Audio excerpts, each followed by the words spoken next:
Brasil. Fernando Sérgio está aqui ao lado do seu somzão ou do seu radinho. Se você está louco, Conte agora com Fernando. Tudo é alegria e felicidade. Muito obrigado pela audiência. Amigo ouvinte, é um privilégio. Nosso sucesso é você com a gente aqui no show do Fernando Sérgio. Fernando Sérgio. Fernando Sérgio. Bom dia, gente amiga, bom dia Rio de Janeiro, bom dia Brasil. Estamos iniciando mais um programa. Alô, Mário Cordeiro, acordou cedo hoje, hein, meu amigo? Abraço grande para você. Alô, Fábio Bito, sempre nos acompanhando. Fábio, abraço grande para ti, querido. Alô também para a Eliane Faixas. Estamos começando mais um programa. Você vai observar ali que a nossa sala de visitas está com a luz apagada, porque dificilmente um dos dois convidados viria para cá, e não virão mesmo, a exemplo do que aconteceu ontem, né, no BBB. Para quem está acompanhando o Big Brother Brasil, na saída da candidata que foi eliminada, ninguém a recebeu, porque afinal de contas o garoto lá que faz a apresentação, o Thiago Leifert, disse: olha, acontece o seguinte, nós não podemos garantir a segurança dos nossos convidados. Basicamente disse a mesma coisa que eu disse ontem, quando abri aqui o programa, diante daquela chuvarada toda que aconteceu. Evidentemente que eu tomei a providência de entrar em contato com cada um dos convidados. Olha, não venha, até porque a rua aqui estava praticamente um riacho, né, para não dizer quase um rio. Então, infelizmente, a chuva assolou o Rio de Janeiro inteiro, né? É lamentável. Bom dia, Luciano Gomes, aí em Minas Gerais, em Pedrinópolis, nosso querido amigo, muito obrigado aí pela audiência. Bom dia também para o Rafael Oliveira, para a Patrícia Cruz. Então, na verdade, é muito triste o que a gente está vendo, né? Você sabe que eu sempre acordo por volta de 6 horas da manhã para poder preparar as coisas de computador do programa, porque fazer um programa dessa maneira, na web, parece simples, mas não é não. É complicado, você tem que ligar vários computadores, não é? Você tem que adequar a câmera, tem dia que você tem que usar uma determinada câmera, outro dia você tem que usar outra, né? E então tem esse trabalho todo, né? E quando não acontece a presença de convidados, como o dia de hoje eu ainda recebi por parte do Osmar do Breck, nosso querido amigo, presidente da Confraria dos Amigos do Rádio, né? Alô, Silvia Oliveira, hoje eu recebi: Fernando, não vai dar para ir, porque está o caos onde ele mora longe lá, por Meriti, e não dá para chegar, né? E realmente é isso mesmo, não daria, fez muito bem de não vir. Osmar, um grande abraço, claro que você faz muita falta, né? A Silvia Oliveira, bom dia, muito triste que você tenha um dia abençoado, que nós tenhamos, né? Nós todos muito tristes, né? 10 cariocas, 10 pessoas faleceram, nós todos lamentamos profundamente, principalmente a história daquela avó que faleceu com a neta e o motorista de táxi, né? Esmagada, né, por uma pedra que rolou lá da Ribanceira, um lugar nobre do Rio de Janeiro. Todo mundo que conhece o Rio Sul sabe que quando você vem da Zona Norte, você sobe por aquela ladeira para poder chegar ao estacionamento do Rio Sul. E foi justo na ânsia de chegar em casa que essa senhora, infelizmente, teve a vida ceifada. Que esteja com Deus, mas todos nós sentimos muito, não é? Elvira Araújo, bom dia para você também. Então é aquela história, eu já prevendo, gente, quando eu acordei hoje, 6 horas da manhã, Olha, caía um toró, mas um toró, que é um negócio doido aqui na Tijuca. Falei, meu Deus do céu. Direto eu fui para a janela e vi que a rua não estava do jeito que estava no dia de ontem, quando teve toda aquela, ou de anteontem, né, quando começou toda a chuvarada. Mas já estava circulando água, a água já estava batendo um pouquinho, meio que no início dos pneus de carros, poucos carros passavam. Bom dia, Zé Maria, abraço grande para você também. Bom dia, doutor Oscar Berro, nosso querido amigo de tantos anos. Parabéns, parabéns. O aniversário já foi, mas a gente continua pedindo a Deus que você tenha cada vez mais uma vida solidária, porque é isso que você é realmente uma pessoa muito solidária, o nosso querido Oscar Berro. Então, eu estava dizendo para você dessa situação, né, que nós estamos vivendo no Rio de Janeiro. Claro está que o Rio de Janeiro, quando Tom Jobim compôs com Vinícius de Moraes As Águas de Março, né, falava do aguaceiro de março. Ainda ontem, pouco antes de dormir, eu pensei as águas de abril, né, não as de março, né, porque vieram acontecer justamente em abril. Então o Rio de Janeiro, tradicionalmente, sempre teve muita chuva, até pela conformação geográfica, segundo os meteorologistas, porque quando você tem praia e você tem mar e você tem montanhas, o que acontece? Segundo a explicação de meteorologistas, as montanhas seguram mais as nuvens e, consequentemente, há muita chuva. Mas não tanta chuva quanto ocorreu aqui no Rio de Janeiro.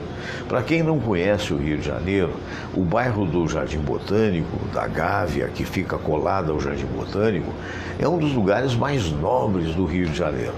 E, no entanto, vocês viram pela televisão, o Brasil todo viu, e até o exterior também viu, a destruição que aconteceu no Jardim Botânico. Não é? Carros se arrebentando, muita gente com prejuízo material, pessoal preso no túnel Rebouças, que desemboca ali no Maitá e que fica a caminho por aí do Jardim Botânico.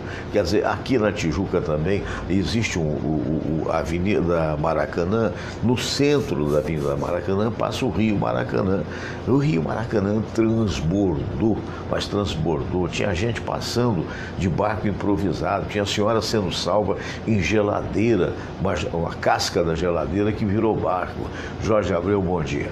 Então, tudo isso, né, nos entristece profundamente. E nos entristece profundamente também a omissão do setor público, do setor da prefeitura, de um modo geral. Vem o prefeito dizer, nós chegamos tarde, poderíamos ter chegado mais cedo, lá não sei aonde, eu não tocou a corneta, porque a gente achou que choveu pouco. Mas como, meu Deus do céu? Como pode ter chovido pouco? Não é?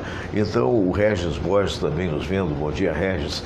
Então, na verdade, é o descaso, é o despreparo, né? É a falta de comprometimento, né, que deveria haver por parte da prefeitura. Essa é a realidade. Ainda há pouco eu vi uma entrevista do prefeito e o repórter perguntou, então nós estamos num estado de emergência? Não estamos. Nós estamos vivendo por um período de emergência. Eu acho até que a palavra que ele usou não era emergência, né? Eu diria que estamos vivendo um estado de calamidade, porque essa é a história. Não é? Quer dizer, houve partes de ruas que foram desencapadas, digamos assim, porque a rua era encapada por aquela porção de asfalto e aquilo ficou tudo arrebentado. Aquela rodovia Tim Maia, meu Deus do céu, aquilo ali caiu pela 4ª vez.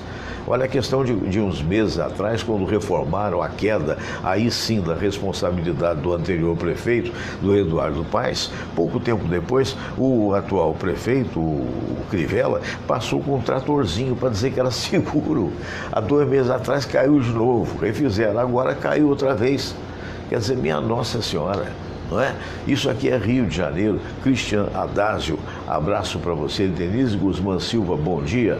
Quer dizer, tudo isso faz com que a gente tenha uma profunda tristeza, porque é uma cidade linda, é um povo hospitaleiro, um povo amável. Ainda agora há pouco, a mocinha da TV Globo fez uma reportagem muito muito interessante, que eu gostaria de poder repetir aqui, mas não há condições, a respeito da solidariedade de pessoas, a exemplo daquela senhora que ficou soterrada com a neta, de amigos que foram lá escavar, antes mesmo do bombeiro, da situação daquele motociclista na Rocinha, que ia sendo sugado, por assim dizer, empurrado, lavado, e ao mesmo tempo poderia ter sido morto pela enxurrada, e que foi salvo por uma corda improvisada. Um outro foi rolando e alguém o pegou e o tirou da morte. Quer dizer, então esse é o espírito do carioca. Então, infelizmente, hoje nós temos uma cidade linda, uma cidade que tem no seu hino cidade maravilhosa, e dificilmente no mundo, e eu digo isso para vocês porque eu já viajei razoavelmente e eu sei do que eu estou te falando, dificilmente no mundo você encontra uma cidade mais bonita, topograficamente e até pela obra do homem, do que o Rio de Janeiro. Pouquíssimas cidades no mundo, mesmo as mais emblemáticas, você vê Cidade do Cabo, lá na África do Sul, onde está lá, mas de qualquer maneira não é a beleza, tem lá um montanhão de todo tamanho, mas não é a beleza do Pão de Açúcar, não é a beleza do Corcovado, não é a beleza da Lagoa Rodrigo de Freitas, não é a beleza da Enseada do Rio de Janeiro. E outras tantas que você vê, sinceramente, que você chega assim, mas como?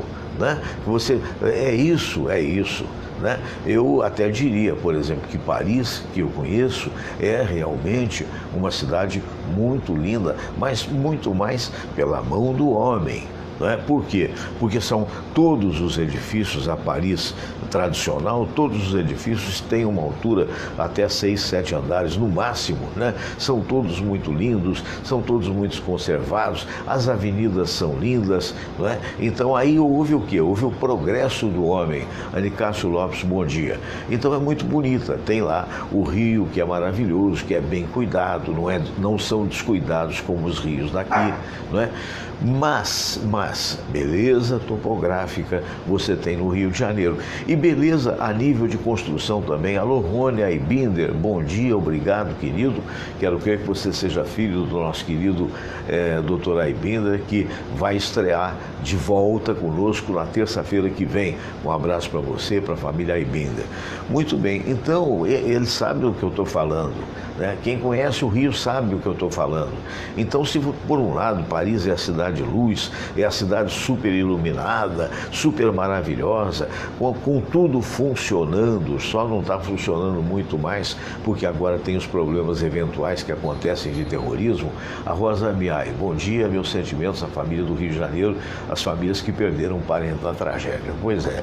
E então o que eu estou dizendo, que é linda, é fantástica, é uma cidade que chegou num estágio, né, que nós ainda não estamos, né, essa é que é a verdade, chegou num estágio de civilização que nós ainda não estamos. Mas o curioso, quando eu falo de civilização, pode ser que você esteja pensando nas comunidades, pode ser que você esteja pensando no baixo nível educacional, pode ser que você esteja pensando até no carioca, mas não. O nível, a falta de nível de civilização que eu estou falando é dos nossos políticos, é dos nossos alcaides, é daqueles que dirigiram essa cidade até hoje e que dirigem até hoje. É possível que alguém ligado ao puxa-saquismo da prefeitura esteja dizendo agora: é muito fácil esse jornalistinha, como eles tratam de M, falar um negócio desse, não é? Selma Peçanha, obrigado, querida, bom dia. Mas não é fácil, pelo contrário, é difícil você reconhecer a péssima qualidade dos nossos políticos. É um negócio porque é o resultado do país. Né? Aí eu estou falando não só de Socrivela, que atualmente não sabe o que faz. Ele não sabe se chuta gol, se atrasa a bola para o goleiro ou se a bola fica no meio de campo. E me parece algo preguiçoso. preguiçoso, como algo preguiçosos parecem os secretários municipais da prefeitura atual, que sequer conseguiram chegar mais cedo lá naquele centro de comunicação da prefeitura, que tem telas, que tem isso, tem aquilo. Ontem uma repórter perguntou, mas por que não... Não, porque nós estamos com muito trabalho. Gente, teve época do Rio de Janeiro ter 200 pessoas de prontidão para casos de emergência, notadamente de enchentes. Essa prefeitura declarou que tinha 20 pessoas. O prefeito falou, procura a fala dele, deve estar no Google, ou deve estar na internet. Quer dizer, bom dia, Paula Ranieri, que foi minha produtora há tantos anos. Um abraço grande, querida. Hoje está trabalhando na assessoria de imprensa, me parece que da segurança lá de Duque de Caxias. Abraço, Paulinha. Então, quer dizer, aquela história, Rosa Miai também, eu também acho que é a omissão dos governantes desta cidade, mas com certeza, querida, com certeza, porque você se choca. Olha, eu estou aqui no Rio de Janeiro há quase 40 anos, ou há mais de 40 anos, uma coisa assim. Eu me lembro quando eu cheguei, eu levei uns 15 anos para perceber que aqui tinha rio assoreado. Você sabe por quê? Porque você fica tão embevecido pela beleza do Rio de Janeiro, tão enternecido pela delicadeza dos cariocas, que você não percebe. E mais do que isso, quando eu vim morar em Copacabana, princesinha do mar. Quer dizer, então você ficava encantado. E quando eu cheguei no Rio de Janeiro, nos anos 70, não havia a violência que havia aqui. Pelo contrário, também não haviam os shoppings, nada contra os shoppings, acho até que melhorou. Mas por quê? Porque as ruas fervilhavam. Eu me lembro na Avenida Copacabana, quando eu chegava em Copacabana, que eu via aquele povo bonito, aquele pessoal andando para lá e para cá, aqueles cinemas, tinha o Roxy, tinha o Metro, tinha outros. Quer dizer, era uma festa e não havia violência no Rio de Janeiro. E as pessoas diziam assim, olha, Fernando, cuidado só se você for na Lapa. Justamente eu comecei a trabalhar na Lapa, na Rádio Continental, porque na Lapa tem malandro, e malandro tem navalha. Isso nos anos 70, gente. Quer dizer, tanto tempo depois, com tanta evolução tecnológica, o Rio de Janeiro, a nível de insegurança, ou por outra, de segurança, evoluiu. Chegamos ao ponto de que 10 soldados do Exército, ou que foram agora presos, tecnicamente teriam sido preparados para quê? Para dar 80 tiros num carro de família? Você me desculpe a expressão, é uma expressão chula, mas eu sinceramente, eu servi o Exército há muitos anos atrás. Quando o sujeito... Eu tinha um sargento que dizia assim, toma muito cuidado com o revólver, que era, digamos assim, lá havia, evidentemente, um tipo de fuzil que eu nem me lembro mais o nome. Né? Você sabe por quê? Porque para atirar não pode ter, a expressão dele, cagaço. Sabe o que é? Os caras estavam com tanto medo de bandido que passou o primeiro carro, pá, pá, pá, pá, pá. É esse o nível de preparo da tropa brasileira? É esse o nível de preparo que o Exército dá para os seus recrutas?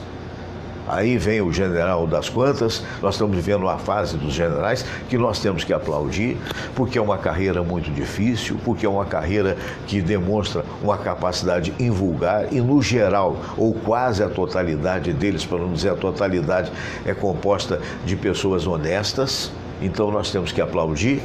Mas aí vem o Comando do Leste dizer, não, primeiro acreditando que os caras falaram. Houve um assalto, os bandidos atiraram e eles reagiram contra a injusta reação dos bandidos. Que injusta reação dos bandidos? Quem falou, quem soltou essa nota, se foi o general comandante, só vai me desculpar, só moscou, só pagou um mico enorme.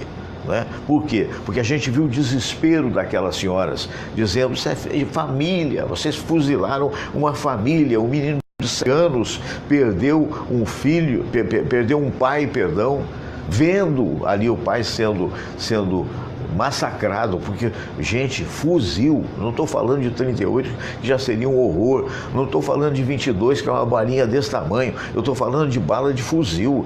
Meteram 80 tiros no carro, um carrozinho aí, simpático, agradável, carro familiar, carro de quem lutou, batalhou para poder conseguir, e provavelmente até talvez estivesse pagando. É esse. Então a gente fica assim, atônito. Essa é que é a verdade. Eu gostaria de estar falando outra coisa inteiramente diferente aqui para você, mas o resultado dessa chuva, claro que você não pode conter a natureza, mas você pode prevenir. Você pode, se nós não tivéssemos os rios assoreados, se nós não tivéssemos a desatenção dos nossos políticos, né, de pessoas que só querem saber de cargo para poder jogar dinheiro para familiares, para poder meter a mão no bolso, desde a época do bonitinho do Eduardo Paes, e o bonitinho aí de acordo com o pensamento de cada um, né? Eu estou dizendo que o cara estava sempre emproadinho, está tudo arrumadinho e tal, o cara consegue patrocinar essa coisa da Copa do Mundo, que só deu furo no Brasil, o cara consegue trazer para cá, hoje é de lamentar, não sou contra as Olimpíadas, eu mesmo fui campeão de Olimpíada Infantil, quando tinha, de Olimpíada Estudantil, quando eu tinha poucos anos de idade, porque eu era corredor, era pequenino, mas corria com muita rapidez. Claro que eu sou a favor dos atletas, mas o que a gente precisa? O que a gente precisa? De muitos Neymares ganhando fábulas de dinheiro, ou a gente precisa fazer uma coisa mais linear para as pessoas do Brasil, para os jovens que chegam ao mercado de trabalho, para aqueles que com muita luta conseguem se formar no secundário, eventualmente querem sair para trabalho e não tem trabalho, e quando tem trabalho não tem salário. Para aqueles que chegam à universidade e que saem com um diploma e não sabem o que fazer, como recentemente uma engenheira deu um testemunho, se não me falha a memória, do Fantástico da semana passada, a engenheira com 1 ano e meio de desempregada, dizendo é muito difícil conseguir emprego. E quando se consegue um emprego, a pessoa vai ganhar 2, 3 salários mínimos, se tanto. Então, e fora essa coisa da necessidade de fazer reformas para poder pagar o rombo que foi feito pelos nossos políticos. Ou você acha que a Previdência, se é que ela está deficitária, pode ser que você seja um apaixonado pelo governo atual, aí você vai dizer, não, é deficitária. Aí eu pergunto, como é que você sabe? Não, me disseram, e eu confio no governo. Eu confiei em muitos governos, sim, e dei com a cara como é que se diz assim, na parede, no tapa, porque na verdade são mentirosos. Na verdade, a gente não tem acesso, falam tanto em como é que se diz o nome da história, em transparência. Que transparência que nós temos nesse país? Não é? Não, eu quero ser otimista, eu quero lutar pelo otimismo, mas para ser otimista você tem que ser realista. Então é aquela história, agora se fala, e é possível que se precise mesmo, né? Porque eu não acredito que uma pessoa com a personalidade e o talento que tem apresentado o Paulo Guedes chega aí e diz assim, pois tem necessidade, que senão daqui a 4, 5 anos para o país e entrega para alguém. Agora, o que eu não acredito mesmo, com todo respeito, eu vi uma fala ontem, do presidente Bolsonaro dizendo que viajou, foi como é que chama lá? Foi em Israel, foi no Chile e foi nos Estados Unidos. E eles estão esperando uma reação nossa. Oh, meu Deus do céu, eles estão preocupadíssimos com o Brasil. Estão preocupadíssimos, não é? A reação tem que ser nossa porque é nossa, não é porque o Trump está esperando. Não é porque o Israel está querendo. Aliás, ele não sabe nem se foi ou se não foi, porque a gente não sabe, quinta-feira vai saber se o Netanyahu vai ser eleito ou se não vai ser eleito. Agora, essa é a mentalidade que eu digo, não sou contra as reformas, não sou contra a tentativa do governo de ficar sério. Corrinha Braga, é isso mesmo? Um abraço, querida. Laura Maria Afonso de Souza Pereira, um abraço. Não sou contra, não, sabe? Eu acho que tem que ser, que tem que lutar, apoio sim. Agora, é aquela velha história, vamos deixar de lado um pouco os Estados Unidos, Israel, isso e aquilo, e vamos cuidar do povo brasileiro. Essa é que é a verdade. Nós precisamos melhorar a qualidade do nosso ensino. Nós precisamos efetivamente que o atual, o novo, o mais recente ministro da Educação funcione, que o outro foi uma desgraça, do ponto de vista de não saber o que queria. Cada dia ele mudava um secretário, cada dia ele mudava uma atitude, cada dia ele apresentava uma coisa, depois voltava e pedia desculpa. Então, essa bateção de cabeça lá em Brasília tem que parar, doutor. Porque senão o reflexo cai em mim, cai em você, né? Que votou ou que não votou neste ou naquele candidato, que está satisfeito ou insatisfeito. Essa é a realidade. E a realidade do Rio de Janeiro, para não perder muito o assunto e voltando já ao assunto, a realidade do Rio de Janeiro, Laura Maria Afonso de Souza Pereira, bom dia, André Collier. Eu imagino que seja isso, né? Ou então Collier, se fosse nos Estados Unidos. Mas acredito que seja André Collier. Depois você me corrija aí. Bom dia para você.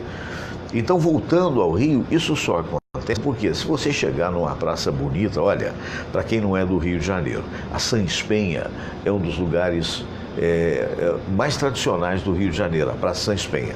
Tijuca é o bairro considerado o bairro nobre da Zona Norte, ou seja, ao lado ali de Vila Isabel, do Meier e tal, mas a Tijuca é a entrada, por assim dizer, quando você passa da Praça da Bandeira, quando você passa de São Cristóvão, de Rio Comprido, você chega na Tijuca, o belo bairro da Tijuca.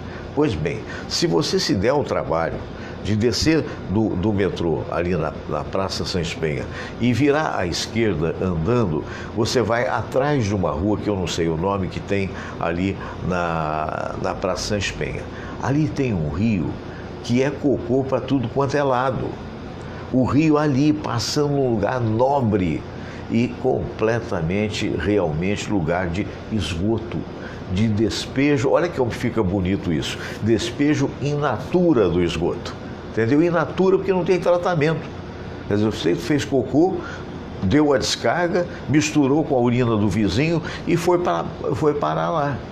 E como é que você espera, então, que uma cidade como essa não vai ter o desastre que teve aqui com relação a essa chuva que deu? Não precisa muito. Às vezes, quando eu caminho, aqui o Rio Maracanã é a mesma coisa. O Rio Maracanã, que segue em direção ao mar, é a mesma coisa. Às vezes, quando eu caminho e que tenho que atravessar a Avenida Maracanã, que tem pista para lá e pista para cá, e no meio tem o rio, e às vezes eu paro ali, não é raro que no meio daquele rio, que é quase um riacho, porque ele não chega, normalmente, quando não chove muito, ele fica apenas com o que provavelmente um meio metro de altura, se tanto, o volume de água. Aí você encontra uma garça linda, maravilhosa, perdida no meio daquele rio de cocô. Quer dizer, é a natureza resistindo à incompetência do ser humano. Aí existe uma empresa chamada Rio Águas. Existe uma outra empresa que é a secretaria, não é empresa, aspas, é secretaria. Essa empresa Rio Águas mas com a competência que deveria ser, mas eu vou dizer com a incompetência da prefeitura. Aí tem uma outra que é a Secretaria de Meio Ambiente e Conservação. Que meio ambiente, doutor? Que meio ambiente? Então o Rio sobrevive pela sua beleza, pela delicadeza do seu povo, pelo esforço do seu povo, mas não pela boa vontade e pela competência dos políticos. Aí vem o prefeito dizer, não, mas eu recebi uma cidade endividada. Recebeu o que quis. Recebeu, mas não queria cuidar das pessoas, não disse que ia cuidar das pessoas, então cuide. Agora, não adianta, é aquela história, infelizmente. Essa é a realidade do Rio de Janeiro. A Rosa Miai dizendo por que não cortam o salário de cada um deles, começando pelo presidente da República, dos senadores, deputados e juízes, contra todas as mordomias, que já ajuda bastante também. É verdade, não tinha que cortar, mas diminuir consideravelmente. Não é? Não falam tanto da injustiça, não querem mudar agora, não querem reformar a Previdência. É evidente, então começa a reformar pelo salário dos políticos. Eu mesmo assinei uma petição nesse sentido, né? Quer dizer, começa a acabar com as mordomias até do judiciário, porque se for verdade a informação que for publicada na imprensa, cada juiz do Supremo custaria 200 e tantos funcionários, sabe-se lá com que salário que esses homens têm, porque eu não tenho a menor ideia e nem quero saber, porque eu vou morrer de raiva e não vai adiantar. Então essa é que é a nossa triste realidade. Vocês desculpem o desabafo, né? Vamos mudar de assunto, fica muito melhor. Eu separei tanta coisa aqui, mas a primeira delas é a prece de Cáritas. Lembrando que você vai ver agora, essa é a capa do meu livro 50 anos de comunicação, que você ainda encontra você ainda encontra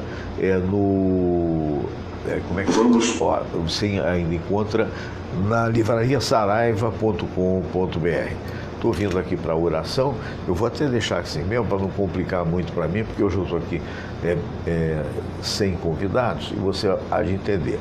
Aí está o nome do Luciano Borges, que é o homem que fez toda a ilustração desse trabalho, a quem eu sempre agradeço, e também um abraço para o Marlon Jordão Boscarino, para o Fabrício Ferreira e para o Jorge da Mata. Vamos ao momento da prece de Cáritas. Todos rezar a prece de Cáritas e depois a oração ecumênica que um dia Jesus nos ensinou.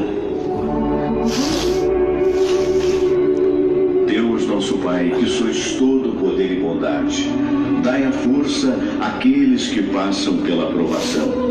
Dai a luz àquele que procura a verdade. Põe no coração do homem a compaixão e a caridade. Deus, dai ao viajor a estrela guia, ao aflito a consolação, ao doente o repouso. Pai, dai ao culpado o arrependimento, ao espírito a verdade, à criança o guia, ao órfão o pai. Senhor, que vossa bondade se estenda sobre tudo que criastes.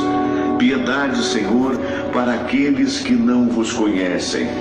Esperança para aqueles que sofrem. Que a vossa bondade permita aos Espíritos Consoladores derramarem por toda parte a paz, a esperança e a fé. Deus, um raio, uma faísca do vosso amor pode iluminar a terra. Deixai-nos beber nas fontes dessa bondade fecunda e infinita, e todas as lágrimas secarão, todas as dores se acalmarão. Um só coração, um só pensamento subirá até vós, como um grito de reconhecimento e de amor. Como Moisés sobre a montanha, nós vos esperamos com os braços abertos, ó bondade, ó beleza, ó perfeição. E queremos de alguma forma alcançar a vossa misericórdia. Deus, dai-nos a força de ajudar o progresso a fim de subirmos até vós. Dai-nos a caridade pura, dai-nos a fé e a razão, dai-nos a simplicidade que fará de nossas almas o espelho onde há de se refletir a vossa santa imagem.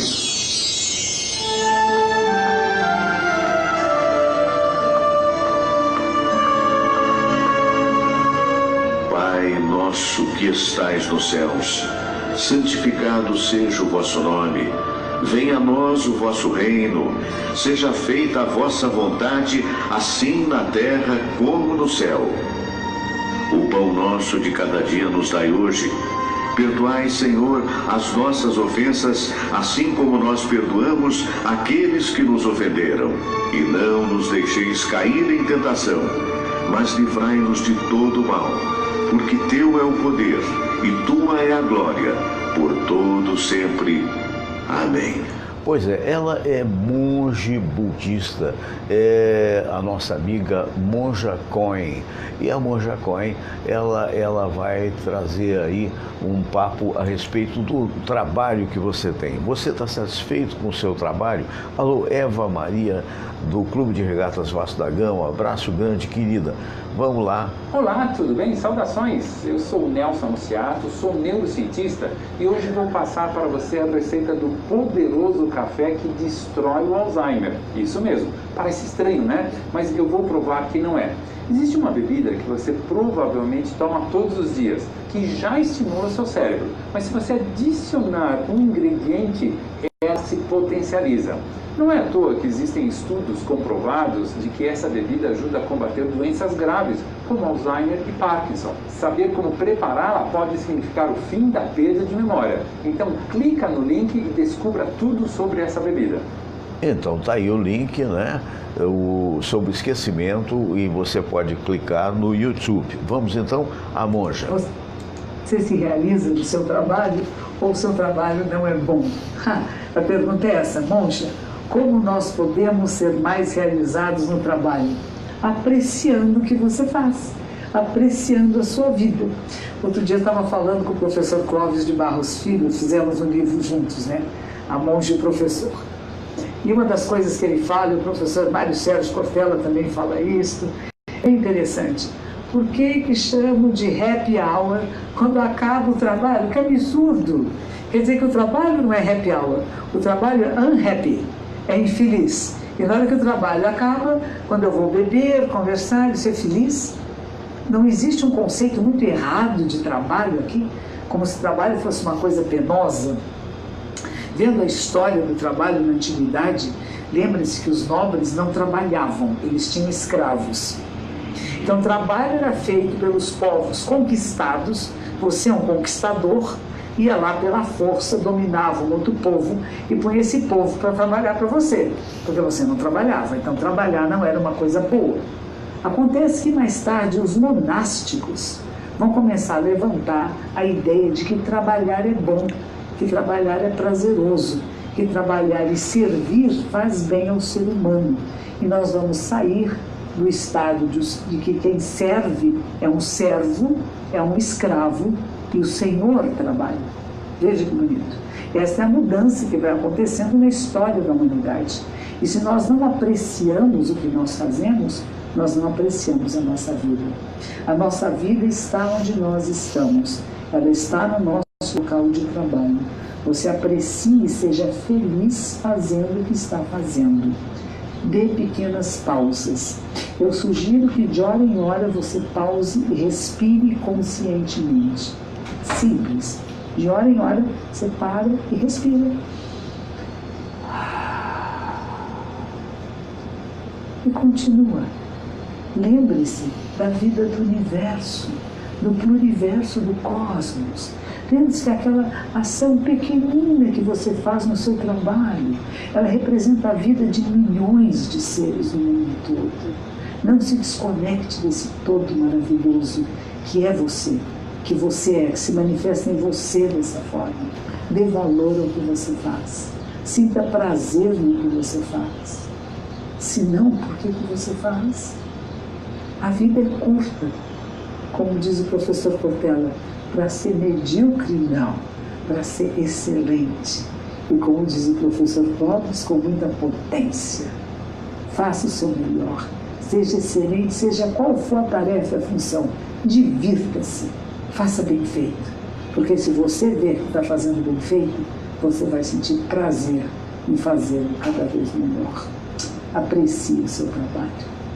Essa é a happy hour, não é quando termina, não. Tá vendo? Estamos tá aí... na última semana do Monja Coen Responde. O que virá depois? Vamos sair um pouco do indivíduo e entrar no coletivo à nossa volta? Vamos construir juntos este olhar? Essa é a proposta do canal Mova. Você continua conosco? Claro que continuamos. Essa monja é proprietária de grande sabedoria, aliás, conquistada, né? Porque, afinal de contas, através de muitos estudos, e sempre que puder, nós vamos trazer ela aqui mais vezes. Mas, olha, eu tenho uma fala aqui muito importante do Dr. Drauzio Varela sobre sedentarismo. Olá, olha só, vamos lá. Hoje vou falar sobre o pai de todos os males, o sedentarismo.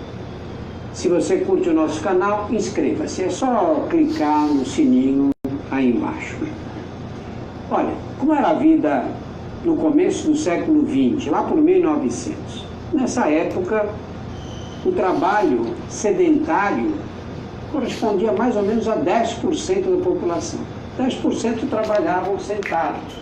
O resto, todos eram obrigados a se movimentar no trabalho diário.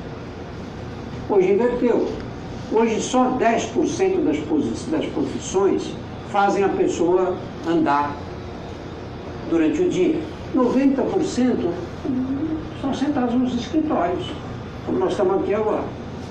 Então mudou completamente. Nós não temos a evolução da nossa espécie não previu o aparecimento do homem sedentário. Pensa na dinâmica do nosso corpo. Como é o corpo humano? Braços longos, né? O corpo humano é cheio de dobradiças para você abaixar, levantar, subir, correr. As pernas também, tem coxa, tem perna. A coluna que se movimenta. Se o corpo humano tivesse sido projetado para a função que ele tem hoje, para que braço comprido desse jeito? Não precisava do braço, só o antebraço dava para chegar no teclado do computador. E agora com o celular, nem o antebraço, a mão podia vir grudada no tórax assim, porque já seria suficiente. A perna também não precisava ser comprida, não precisava da coxa, só a perna chegava, não vai andar mesmo. Só tem um traseiro bem acolchoado para a gente poder sentar com conforto. Como foi a vida na Terra? A vida na Terra foi movimento o tempo inteiro. Nossos ancestrais viviam em cavernas. O homem saía para caçar, para pescar, a mulher ficava buscando água no rio, trazendo, trabalhando na roça, correndo atrás de filho, espantando os animais. Assim foi a vida. O corpo humano que foi projetado durante milhões de anos de evolução para poder chegar nesta situação atual e passar a ser usado de uma forma completamente diferente para a qual ele não foi preparado, vai dar problema. Vai dar problema, não tem outro jeito. E que problemas são esses? As doenças cardiovasculares, diabetes, obesidade, doenças reumatológicas, uma série imensa de outros problemas. A falta de exercício leva a uma série muito grande de doenças e, além disso, e o pior, compromete a qualidade de vida. Você fica cansado, você não se sente bem, o corpo humano passa a ser um fardo que a gente carrega na vida sedentária, dia e noite. O que fazer? O que fazer é tentar colocar o exercício, atividade física. Aí quando você fala como médico com um paciente, ou com um homem ou com uma mulher, olha, você ganhou 10 quilos, você precisa fazer exercício, precisa perder peso, você tem que estar preparado para ouvir um rosário de lamentações. Ai, eu não consigo, olha como eu trabalho, olha, especialmente as mulheres, que de fato são sobrecarregadas na nossa sociedade. Lógico, trabalham fora e tem ainda uma porção de obrigações familiares, domésticas. Aí você tem que perder peso, tem que fazer exercício. Mas eu acordo às 6 horas da manhã, aí meu marido leva as crianças para a escola, aí eu tenho que me arrumar, porque a mulher tem esse problema, né? Não pode chegar no trabalho com o cabelo desarrumado, enfim, tem que se cuidar. Todo mundo repara. Aí eu saio às 6 horas da tarde, preciso passar na casa da minha tia, que está velhinha, que precisa de ajuda. Aí eu chego em casa, vou dar um jantar para as crianças, para o meu marido, aí põe as crianças na cama, dou uma atenção para o meu marido, vejo a lição das crianças. Aí quando eu vejo são 10h30 da noite, eu preciso dormir, porque eu levanto às 6. Eu ficava condoído no passado com essas histórias. Não tem jeito, né? Hoje, não me emociono nem um pouco. Quando termina, ele diz, como é que eu vou fazer? Eu digo, o problema é seu. Se o problema é meu, eu vou resolver para você, ou alguém vai resolver para você. Se você tem um dia que não te permite 20, 30 minutos para fazer exercício, você está vivendo errado. Está vivendo errado, você não está levando em consideração o teu corpo. E o teu corpo é a coisa mais importante da sua vida. O corpo é a coisa mais importante da nossa vida. Não é que essa conversa aqui, não, para mim o mais importante são meus filhos, é o meu trabalho. Nada. Sem o corpo você não tem filho, não tem trabalho, não tem pai, não tem mãe. É o corpo humano que tem que estar em primeiro lugar, antes de tudo.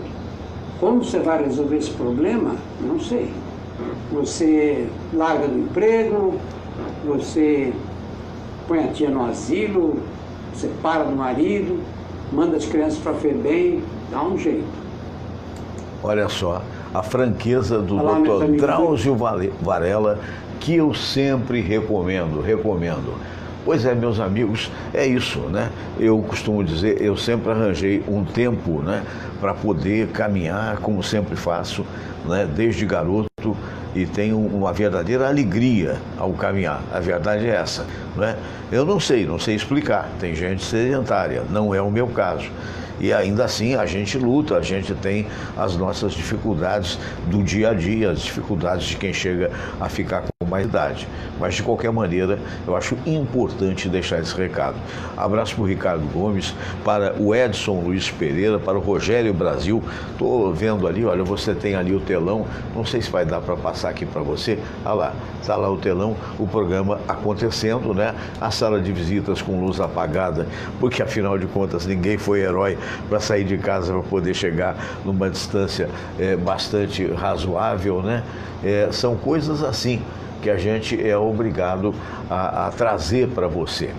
Mas, olha, eu estava vendo também o nosso querido doutor Hernando Sampaio, né, que como eu é um reencarnacionista, né? Ou seja, nós somos kardecistas, acreditamos na reencarnação, assim como os budistas acreditam e outros tantos não, porque faz parte da vida. E eu achei um canal bastante interessante, porque não é radical, chamado Fatos Desconhecidos, que eu recomendo. Ele vai dizer para você o seguinte: será verdade? É a pergunta que ele coloca. E se a reencarnação for realmente algo factual, algo que aconteça? Eu tenho certeza que sim, você pode ser que não, né? Então ele vai dizer 7 sinais que você reencarnou. E se for verdade? Achei muito interessante e vou trazer para você agora, já está na minha tela, aqui ó, eu recomendo esse canal do youtube.com, Fatos Desconhecidos, 7 sinais que você reencarnou. Vamos lá?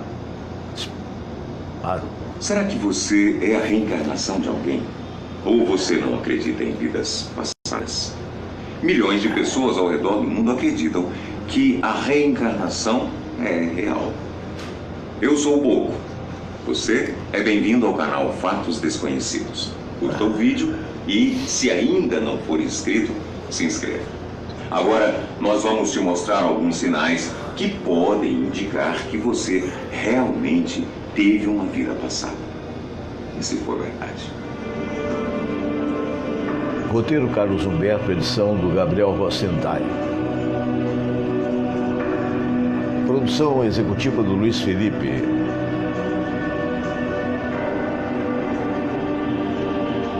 Para que você tenha uma vida passada, é necessário que haja reencarnação. Algumas religiões e culturas pregam que a reencarnação é algo comum e que faz parte do ciclo da vida. Nosso objetivo aqui não é discutir religião ou crença. Apenas apresentamos os possíveis sinais para alguns de que podem ser provas da reencarnação. Número 1. Marca de nascença. O primeiro sinal, e talvez o mais comum, são as marcas de nascença. Você possui alguma marca de nascença? Existe uma corrente de pessoas que afirma que a marca de nascença está relacionada com a vida passada.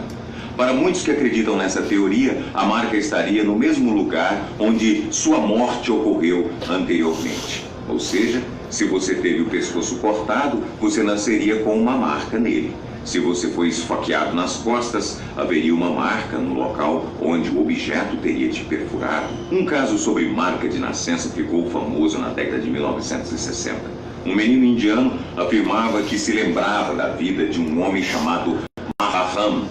Esse homem teria morrido baleado no peito com um tiro de espingarda.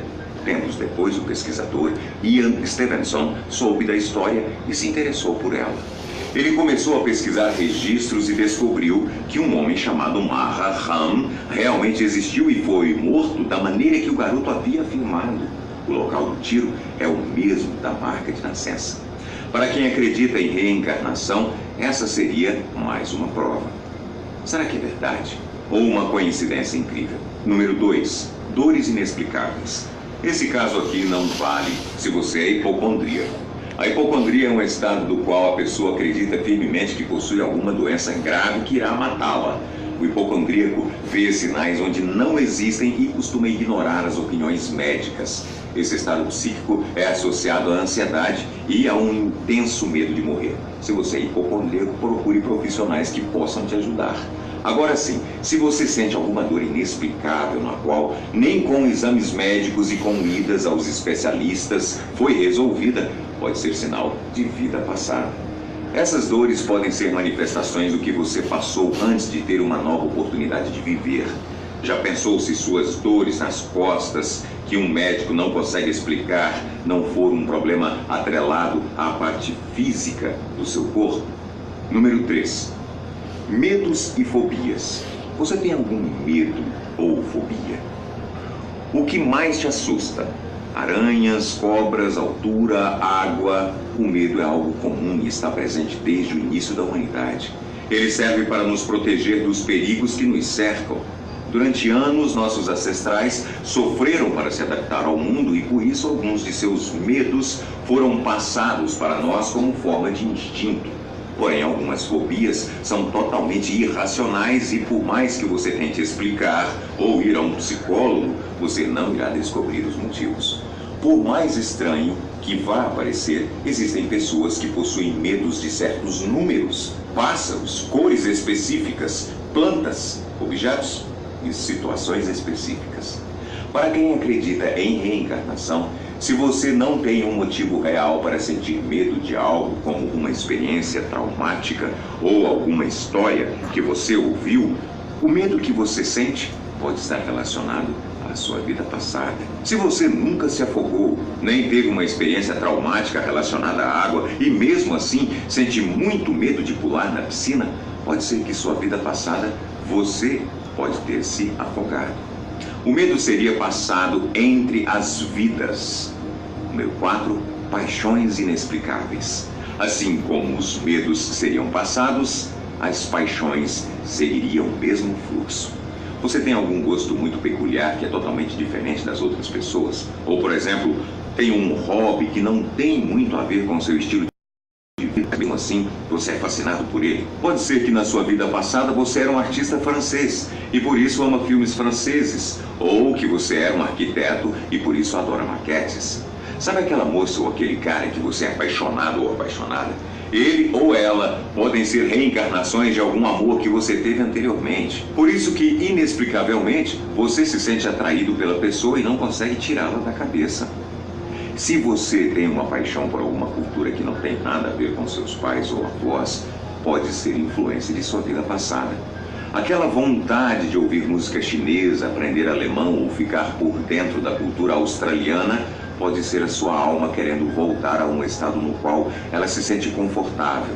Por isso também alguns hábitos estranhos que você tem possam ter origem em um desses locais. Ou então, se você é fascinado com alguma parte específica da história, como o Iluminismo ou a Revolução Americana, pode ser que você viveu durante épocas.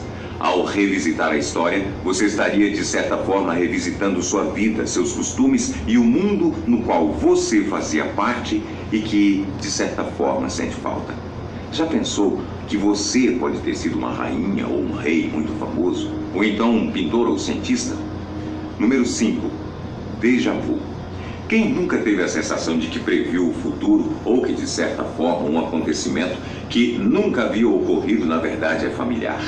Ou então, nunca te ocorreu entrar em algum lugar e ter a sensação que você já foi lá, mesmo essa sendo sua primeira vez no local? Pois é, esse é o famoso déjà vu. Déjà vu é uma frase que meio que se tornou uma palavra devido ao uso constante e possui origem francesa, significa algo como eu já vi. Déjà vu é aquela sensação de ter vivido o momento no qual você está vivendo agora. Enquanto médicos e psiquiatras afirmam que isso não passa de um pequeno erro que acontece de vez em quando em nossos cérebros, quem acredita em reencarnação afirma que é um sinal. Número 6. Memórias estranhas. Você possui alguma memória muito estranha que parece que não foi tirada da sua vida? Há quem diga que, na verdade, você pode estar lembrando de um sonho ou que é uma memória que você reprimiu por algum trauma psicológico. Porém, Também existem pessoas que acreditam que essas memórias possuem conexão com sua vida passada e assim como você reencarnou, parte de sua memória veio junto. Número 7. Sonhos e pesadelos. Os sonhos e os pesadelos podem, de certa forma, ser uma manifestação de suas memórias do passado. Sonhos de época ou com figuras históricas poderiam ser memórias que você trouxe da sua vida passada.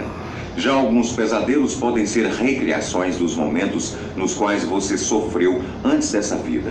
Inclusive, pesadelos nos quais você morre podem ser uma memória de como você morreu anteriormente. Estranho isso, não é? E antes de encerrar o vídeo, nós iremos mostrar algumas coincidências que chegam até a assustar até os que não acreditam em vidas passadas. O fundador da Ferrari, Enzo Ferrari, morreu em 14 de agosto de 1988. 2 meses e um dia depois, em 15 de outubro do mesmo ano, o jogador de futebol alemão Mesut Özil nasceu. Veja as fotos. Coincidência? Ou um sinal de vida passada? Outros que possuem semelhanças assustadoras. O psiquiatra Hermann Horkach e o ator Brad Pitt, o Papa Gregório IX e o ator Sylvester Stallone e os atores Jason Segel e Lee J. Cobb. Todos eles são muito parecidos, não é mesmo? E até onde se sabe, eles não são parentes e nem viveram no mesmo período. E você, acredita em vidas passadas? Possui alguns dos sinais que nós citamos neste vídeo? Qual? Comente aqui embaixo. A gente se vê no próximo vídeo. Valeu. Que bacana, né? Que ótimo, que coisa interessante. E ao mesmo tempo uma coisa bastante inquisidora, né? Alô para o professor Jorge Trigo, lá em Portugal, querido amigo, abraço grande, o Adjailson Mariano Silva. E ainda sobre esse assunto, eu vou aproveitar esse finalzinho de programa para contar uma coisa para vocês.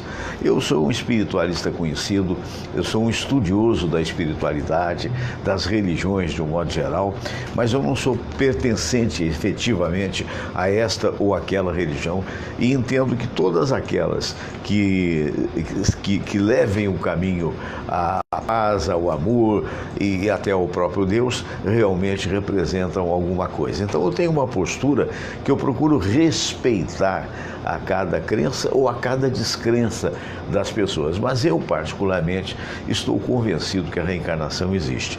E durante um certo tempo, eu quero até mandar um abraço para o ex-pró-reitor da Universidade Estácio de Sá. Eu dei aula de parapsicologia naquela universidade. E antes disso, quando eu passei um ano dirigindo uma rádio em Angra dos Reis, eu dava aula de parapsicologia na livraria Kronstadt, no Beco das Artes, do Edson Heldet. Hoje, infelizmente, essa livraria não mais existe. Foi uma época muito profícua da minha vida, foi muito importante aquele ano que eu passei. Devo ter feito um bom trabalho, porque até hoje eu tenho o título de comendador de Angra, que me foi dado quando aquela cidade fez a comenda de 500 anos. Mas não é disso que quero falar. Quando eu era diretor da rádio, havia um casal e o rapaz era cantor de um cidade, do Hotel do Frade, o Almir, e com uma noiva que era Patrícia Almir Pretinho, a noiva lourinha, lourinha, lourinha. E que causava bastante curiosidade da forma que eles eram muito unidos. Muito bem, um belo dia eu estou lá na rádio e esse casal pediu para falar comigo, fui para minha sala e ela me contou, ficou meio acanhada, eu não sei por onde começo. Falei, começa do começo. Ela me disse, olha, o que eu vou dizer para você é o seguinte, toda vez que a gente está fazendo amor, ele começa a falar uma língua estranha.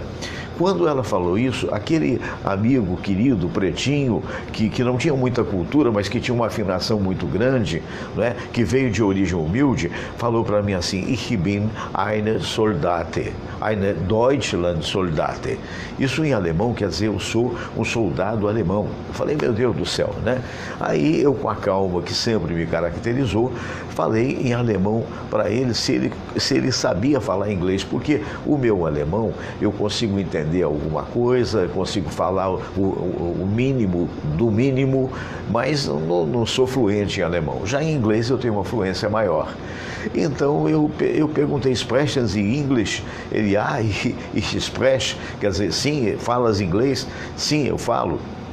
E começou a me contar a história. Me contou a história, achei linda. Combinei com aquela personalidade que ali apareceu que ele fosse na livraria Kronstadt às 8 horas, quando eu daria aula, e convidei todos os meus 62 alunos para lá comparecerem. Na noite aprazada, ele chega lá e eu pedi também um órgão que consegui com o Moacir Saraiva, quem manda um abraço, maestro lá de Angra, né, conseguiu o órgão, e aí ele, que nunca havia tocado órgão, tocou uma sinfonia maravilhosa, Elga. Por quê? Porque foi a história que ele me contou.